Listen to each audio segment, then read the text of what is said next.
근데 말씀 중에 죄송합니다. 절대 월드클래스 아닙니다. 저는 절대 그런 생각을 해본 적이 없습니다. 정말 하루를 살얼음판 걷듯 돌다리 두들기듯 이건 하늘이 주신 기적 같은 기회다. 전 그래서 흥민이한테 많이 강조하는 게 겸손. 이 세계 벽 절대 안 높아. 할 수 있어. 남자는 뭐? 자신감. 남자는 뭐? 자신감이야. 일단 붙어봐야 될 거 아니야. 저질러보고 깨지고 하고 가슴만 뛰는 축구 선수가 아니라 가슴하고 내가 같이 뛰어야 돼. 놀 거 다 놀고 지 할 거 다 하고 즐길 거 다 즐기면서 그런 자리에서 유지하고 머무를 수 있다고 생각은 안 하거든요. 준비하는 분야가 잘 됐을 때 경기 내용하고 조금이라도 소홀했던 준비 과정의 경기력하고는 엄청난 차이가 나. 먹는 거, 자는 거, 휴식, 경기를 위해서 얼마만큼 내가 준비를 잘했느냐에 따라서 그 경기 내용이 틀려질 수 있다고. 세상은 그냥 되는 게 절대 없어. 내가 어떠한 행동, 어떠한 동작을 했을 때 그에 상응하는 보상의 결과가 오는 거지. 잠도 좀 더 자고 싶고 귀찮고 지금 그런 투자가 없으면 절대 미래는 없어. 제가 선수 생활할 때도 제 스스로한테 불만이 엄청 많았어요. 볼을 제대로 못 다루니까. 일단 축구 선수는 볼의 비밀이 있는데 볼을 못 다루고 어떻게 축구를 하겠냐. 그걸 극복할 수 있는 건 기본기밖에 없다. 대나무가 땅 위에 싹을 딱 튀기 위해서 5년 동안을 대나무 그 뿌리가 숨어 있다는 거예요. 근데 그 5년 동안 가만히 있는 게 아니라 자기가 뿌리를 뻗을 수 있는 거리는 다 확보하고 뿌리를 뻗는 기간이 5년이 걸린다고 해요. 근데 그 대나무가 지상 위로 딱 올라오면 하루에 70cm씩 큰다는 거예요. 저는 흥민이 같은 경우도 그런 생각을 많이 하고 기본기에 충실해야 되는 부분을 그렇게 가져갔어요. 우리가 전성기 그러면 가장 좋아하잖아요. 어떤 분야에서든. 근데 제 개인적으로는 전성기란 내려가란 신호다. 전성기란 내려가란 신호다. 단 내려갈 때 아름답게 내려가야 된다. 한 번에 추락하는 게 아니라 점진적으로 축구 팬들이 계시잖아요. 흥민이가 그냥 나락으로 떨어지면 축구 팬들이 어떻게 보면 좀 허무하실 수 있잖아요. 그리고 젊어서 잠깐이잖아요. 영원한 건 없다고 제가 어디서나 이런 얘기하는데 거기에 도취되면 안 되고 고향에서 뭐 흥민이 도로 뭐 이렇게 말씀해 주시고 하는데 제가 아주 정중히 이렇게 거절하는 이유가 은퇴하면 누가 흥민이 이름이나 불러주겠냐. 은퇴하면 기억도 안 하잖아요. 이름도 안 불러주고.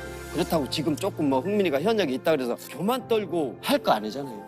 진짜 겸손하게 항상 관심이나 열정에 부응하기 위해서는 본인 스스로 관리를 철저하게 해야 되고 그 다음에 항상 그분들이 충족할 수 있는 볼거리를 제공을 해야 된다. 완전 빈 껍데기인 상태에 보여줄 거리가 없으면 그거는 프로 선수의 자격을 벌써 상실한 거다. 그러니까 개인이 가져야 될 그런 책임감이 본인이 잊어버리면 안 되죠.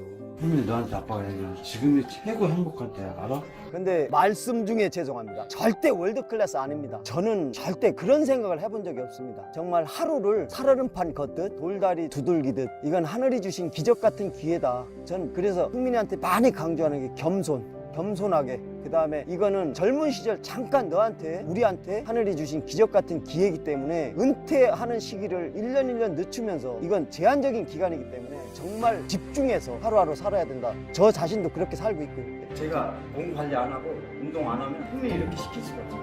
혼자 하면 힘들면 타협하니까. 축구는 절대 혼자 못합니다. 저는 흥민이한테도 항상 하는 얘기가 축구는 혼자 절대 못합니다. 그리고 예를 들어서 흥민이가 골을 넣어서 어떤 성패가 결정됐다 해도 이거는 11명에서 피와 땀이 흘려서 흥민이 발밑에까지 온 거지 흥민이 혼자의 힘으로 절대 그건 있을 수도 없고 또 그런 상황이 온다 그래도 그건 흥민이 몫이 아닙니다. 본인이 오늘 분위기나 몸 상태나 오늘 선발인데 선발에서 제대한 상태라 그래도 그거를 긍정적으로 잘 받아들이고 또 긍정적으로 잘 극복하고 감사하고 겸손하게 살 수밖에 없어요.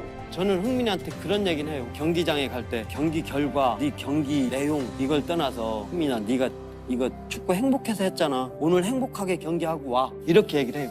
그 프리미어리그 득점왕 우리가 계획이 없던 거고 생각도 안 하던 거예요. 8경기 아니라 16경기에서 무득점하면 어때? 흥민이가 건강하게 안 다치고 오늘도 흥민이 지가 좋아하는 축구를 하면서 행복을 느끼면서 가사하고 집에 돌아오는 게 저는 그게 가장 좋죠.